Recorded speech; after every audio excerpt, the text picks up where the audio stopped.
everyone. This is Marco Amaya on the Patriot Torch, and was going to talk about the coronavirus situation today. And I want to address some important things to begin with. Number one, everyone should be getting prepared. Everyone should have food supplies. Everyone should have basic supplies of all kinds to just make sure you're prepared for a crisis, and you guys should have medicines stocked up, dried foods, stuff like that lasts a long time in case there is an economic crisis. Because there's a group of people that are saying, "Oh, there's nothing to worry about. You're crazy if you're preparing and for a crisis." And those people, they think it's fake. They think the virus isn't that bad. Even if the virus isn't bad, which is possible that it's not going to be bad. I hope so. Even if it's not bad, it doesn't change the fact that the economy is crashing because of the hysteria, and people are afraid to go out to buy stuff. People are afraid to go out and socialize. Schools are shut down. You can't assemble in a large amount of people. Like churches are shut down. Just that alone is going to cause the economy to go down. Okay, so when you have an economy going down, you have to always make sure that you're prepared. Don't just walk around like a child expecting everything to be a fairy tale all the time and expecting no crisis at all. You don't want to live under a rock. China's shut down.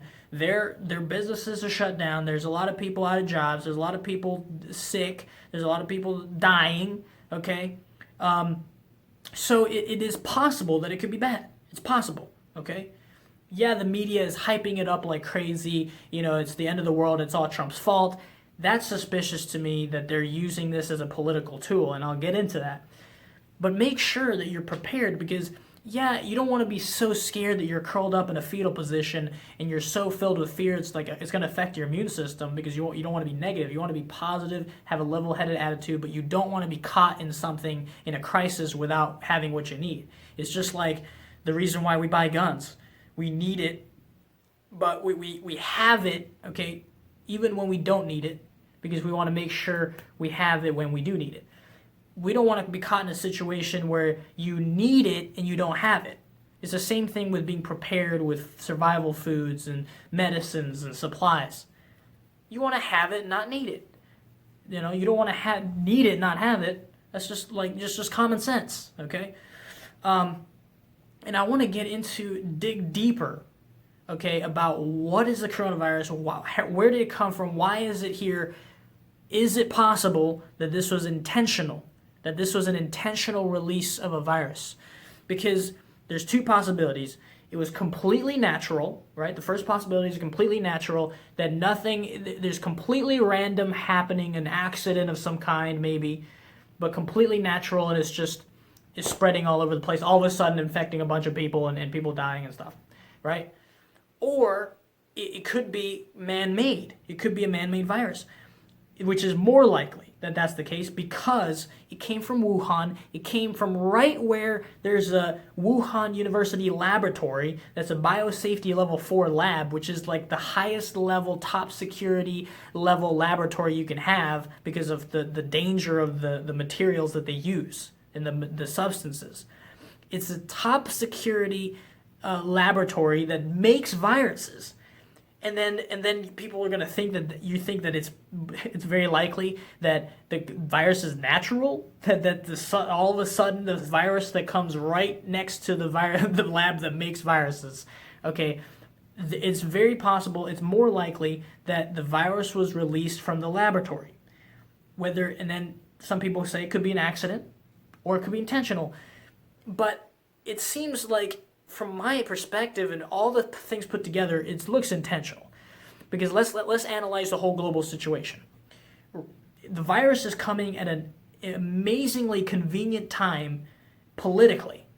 Okay, you have Trump winning the trade war against China. You have Trump dominating the Democrats because they've lost on the impeachment trial miserably. Their candidates are horrible. They've got their top pick is Joe Biden, which is a senile old man, can hardly put sentences together. He thinks he's running for the U.S. Senate, in his own words. Okay, he's lost his mind. He's not capable of running. Trump's obviously going to beat his ass. Then Then so it's based. Trump has the election in the bag, and then bam! All of a sudden, the coronavirus comes out. Now it's all Trump's fault. Now Trump's approval is going down. Now the economy is crashing, which is one of Trump's like pillars of success. Is the economy? Now that's going down with the stock market. What a convenient, perfect timing sort of event to give the chance for the Democrats to win the next election. That is very suspicious, okay? And that's just one aspect. Let's look at another aspect. You have China that was losing the trade war against Trump, and they didn't have anything else, nothing else to do, right? They don't know what to do about it, and then they just come out with this virus all of a sudden. It hurts their people, but guess what? It hurts America. It hurts America. China is run by evil communists. Communism is evil. Okay, that's why China has been responsible for millions upon millions of deaths, and they're tyrannical. They take people's rights away. You don't have rights there. They don't have free speech. Okay, of course they're evil, and you think they care about hurting their own people when they've already hurt people constantly all the time? No, they don't care. That's why it's very possible that they did this for a political gain, probably knowing, hey, let's just crack a few eggs so we can make an omelet. That's the way we probably look at it. Oh, we'll just kill off a few thousand people in China because it'll help us, and that's what they might be doing. That's very possible. Now, let's look at that, and then we see the situation politically here. Mainstream media everywhere blaming Trump for that he's the reason why the virus is spreading and blah, blah, blah, which is complete garbage because it obviously came from China. It's their fault. They released it. It's either they had they had terrible security about their own viruses that they're making, and they released it on accident, which is horrible, or they intentionally did it. Okay, it doesn't come from bat soup. You don't have natural viruses that are Frankensteins of different viruses put together that come out of a freaking soup, and all of a sudden the whole country's in quarantine. No, that's not believable. That's not natural. Okay, so that's what I'm saying. Now, with that being said, we also have to be careful as Americans that love liberty and freedom. We have to make sure our rights aren't going to be taken away by crazy leftists and deep state officials that are going to want to push probably mandatory vaccines. That's another problem. When governments take advantage of crises to make sure that they can expand their power in the name of security and take away your rights in the name of security, the same way the left wants to take away guns in the name of security and safety, which is complete lies. But they use that, in the name of security, you can take away every freaking right you have, right? So that's why we can't let them do that. They can't let them get to the point where, everyone has to take these vaccines, otherwise you're going to get arrested or you're going to be a problem for society. You don't want to get to that situation, but that's very possible. Because guess who's benefiting? The pharmaceutical companies. Pharmaceutical companies can make a ton of money off of this type of situation with the coronavirus. That's why we have to pay attention to who's benefiting from a certain event to see if there's a motive for them to want to have that event happen, like a coronavirus releasing, right? This could be very easily. That's why I think it's a globalist operation. It's beyond just China. There could be underlying interests underneath all of it that are basically an axis of evil that wants this type of event to happen, because it's not just affecting America, it's affecting the whole world. The whole world. They could even end up bankrupting certain countries, I'm pretty sure there's already countries that are asking for loans from the International Monetary Fund. This is creating a dependency on a global system to try to take care of a global crisis. That's very suspicious too. So when you consider all these factors, the more you dig into it, the more unlikely it is that this is just a random accident, a random event that just happened at an impeccable time politically to try to affect nationalism uprising. You got Hong Kong protesters, right? Just recently fighting and rebelling against the communist government, fighting for their rights, individual rights, like normal human beings do. And then all of a sudden now everyone's getting cracked down because of the coronavirus, people getting arrested, you can't leave your house, you can't assemble in protest, you can't do all of this stuff because you can't spread the virus. So now they're losing their rights. They're now the government's in control, martial law there. I mean, that stuff can happen here. That can happen in all kinds of countries, right?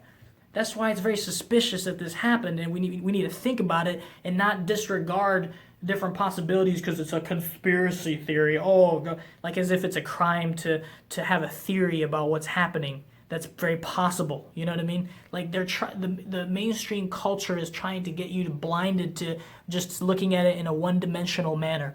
Oh, you're super scared of the virus, or yeah, there's nothing to it. There's no virus, and that's it. It's just a lie. Okay, you don't want to be caught into that sort of superficial state of not understanding the deeper aspects of what the truth and reality is. So that's my message for the day.